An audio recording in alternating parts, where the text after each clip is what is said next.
Gandang araw sa inyo!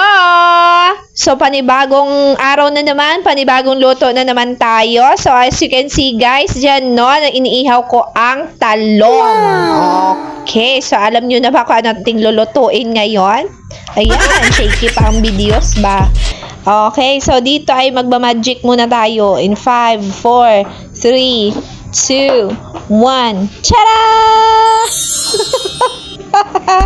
Ayan, diba? Nabalatan na ang mga talong. At meron na din ako dyan naka-reading scrambled eggs with tomatoes, onions, yan, and garlic. At saka nilagay na natin yung ating mga talong. Pinantanggal ko yung tangkay, guys. Yan.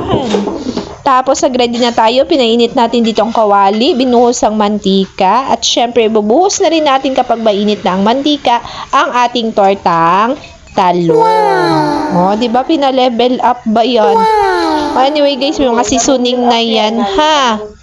Okay, may mga yum na yan at may asin and paminta. Thank you, Lord, sa mga blessings ay pinagkakalob mo sa araw-araw. Simple man ito, pero ito ay makakabusog sa amin.